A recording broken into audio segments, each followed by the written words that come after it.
हा blouse princess आहे, plus boat neck पण आहे. हा पुढून बोटनेक आहे आणि सिवलेस ब्लाऊज आहे.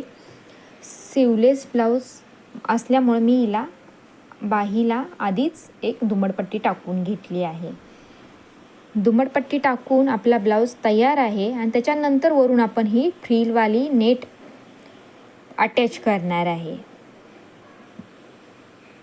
हे बघा, ती अटॅच केल्यानंतर अशी दिसते आणि ही कशी बनवायची आपण पुढं व्हिडिओमध्ये बघणारच आहे.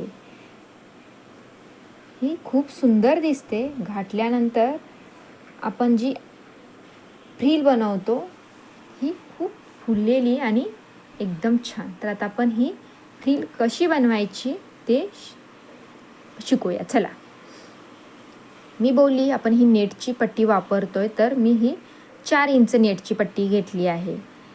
4 इंच घेतली. तुम्हाला हवी असेल तर तुम्ही 5 पण घेऊ शकता आणि लहान हवी असेल तर 3 पण घेऊ शकता. आणि हिची उंची मी 48 48.5 इंच घेतली आहे. तुम्हाला हवी तर तुम्ही अजून मोठी पण घेऊ शकता आणि थोडी लहान असेल तरी काही फरक पडत नाही. तुम्हाला जशी आवडते त्याप्रमाणे तुम्ही घेऊ शकता. आता माझ्याकडे एवढी आहे तर मी अशा 2 पट्ट्या बनवून घेतल्या आहेत.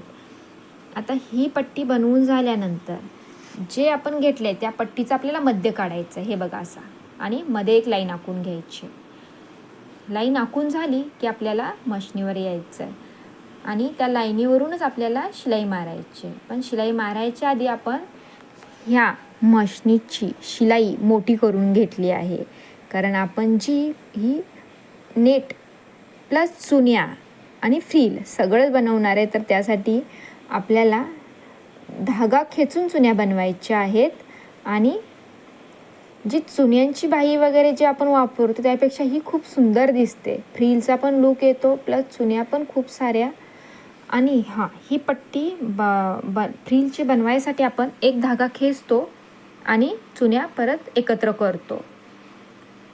तर हे बघा, मी तुम्हाला दाखवते कशा करायच्यात. आणि एकदा हे बघा, असा धागा खेचायचा आहे, परत कपड्यावर हात ठेवायचे आणि चुन्या पाठी सरकवायच्या आहेत.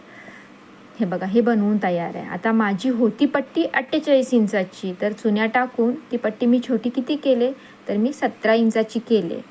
आता तुम्ही बोलाल ही 17 इंच मी कशी घेतली, तर मी आपली बाही ब्लाऊज शिवून तयार होता, तर ही पट्टी जिथं अटॅच करणार आहे ती कपडा मी टेपनं मोजून घेतला पूर्ण किती येतोय. तर माझा किती येतोय, तर माझा 17 येतोय. तर तुम्ही आता बघितलं, मी सुरुवातीला चुन्या नाही घेतल्या. 1-1.5 इंच मी चुन्या बिलकुल नाही घेतल्या. मी तिथं सरळ प्लेन नेट ठेवले आणि 1-1.5 इंच ते का मी प्लेन ठेवले, तर तिथं आपली फिटिंगमध्ये दाबला जाणार आहे तो कपडा, म्हणून तो मी तिथं चुन्या नाही घेतल्या. नाही तर आपल्याला फिटिंग करायला त्रास होईल कपडा.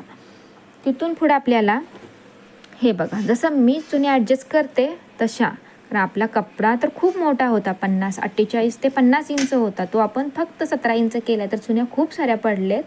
आणि जेवढ्या चुन्या छान भरपूर पडतील तेवढाच ह्या चुनीवाली फ्रीलला लूक छान येणार आहे.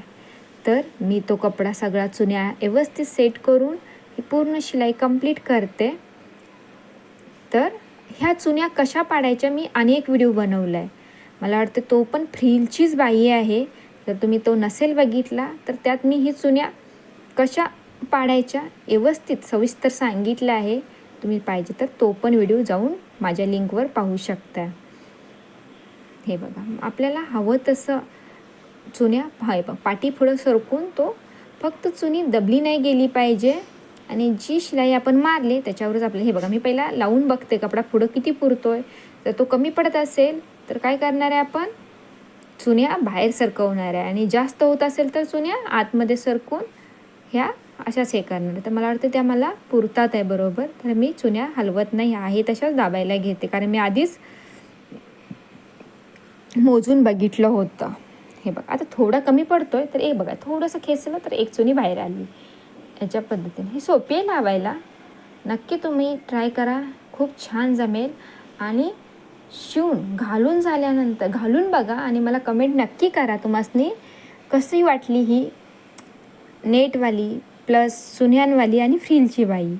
आता ही शिलाई मारली तुम्ही आहे असं पण फिटिंग करायला घेऊ शकता, पण ह्याला एक दाब मारल्यामुळं काय होईल, अशी दाब टीप टाकल्यामुळे काय होईल, ब्लाऊजकडे ह्याच्या एक लाईन काय राहील बाहेर लाईन आणि एक आपण मध्येच शिलाई मारल्यामुळं एक ब्लाऊज कटच्या साईडला पडेल.